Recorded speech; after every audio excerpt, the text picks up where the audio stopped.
You flagged it before, Dad. I think one place to finish that would be a good place to finish is, well, I guess one thing that I find really interesting about our fascination with whether it be true crime as a book or a podcast topic, this sort of stuff, I think looking at evil, or what we consider to be evil, the closest thing that we have to it, it can give us a real insight into goodness, into the opposite side of things. And you mentioned it before, talking about poor leadership, but I wonder whether there's anything that you think that we can learn from looking at psychopaths on maybe the negative side of things, that we can look at the contrast of that and pull that out and say, hold on, no, these are things that we do want to retain and that is good and that we do want to encourage.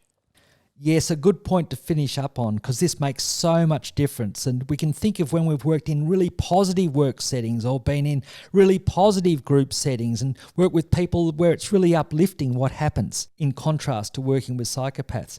One is that good leaders are very good at building teams, developing teams. They're interested in everybody in the team in a genuine way. They're emotionally empathic in a genuine way.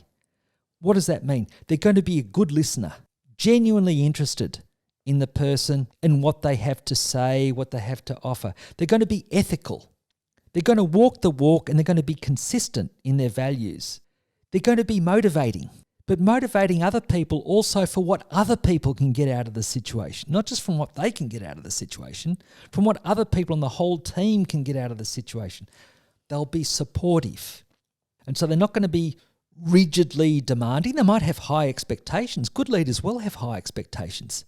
But it doesn't mean that they expect people to be perfect, and they'll be supportive in ways of people reaching their goals. They'll be honest, and there'll be consistency in their integrity, and they'll generally be humble.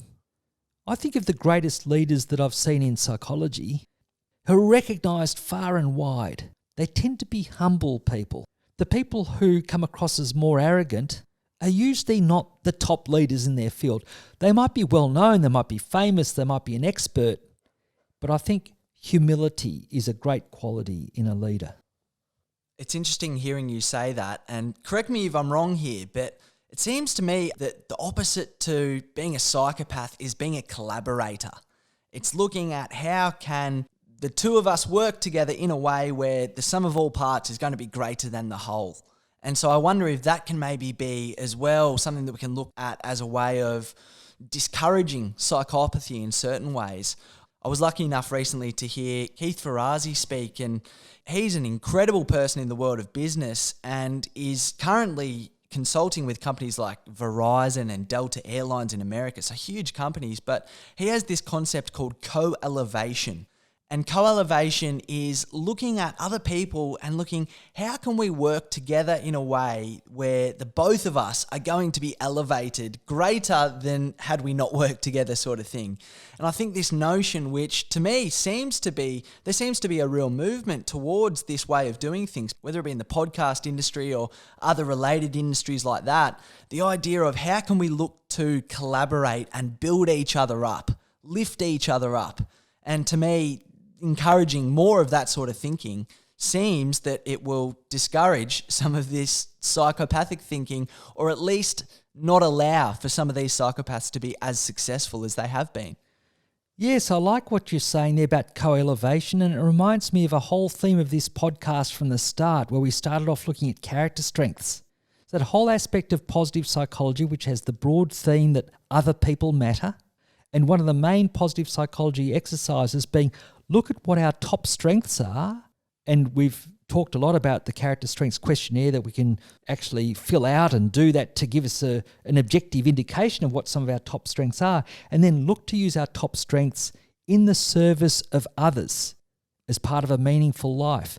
And the corollary of that is whether we're a parent or a co-worker or in any particular situation, considering what might be the top strengths in others around us, looking to notice other people's strengths and what might help other people bring out their top strengths in the service of others.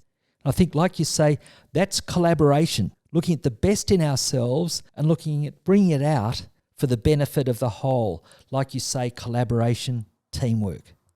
Oh, thanks for chatting with me about all this today, Dad. As I said to you beforehand, I probably thought that my main interaction with psychopathy was scrolling through the podcast pages or going to a bookshop and seeing what the top books at the moment in the fiction section were. But I think after talking with you today, I think I will even have a bit of a think, and there's a couple of people who even stand out who may have displayed a couple of psychopathic traits in my past. So without wanting to label anyone, I'll have a bit of a think about it.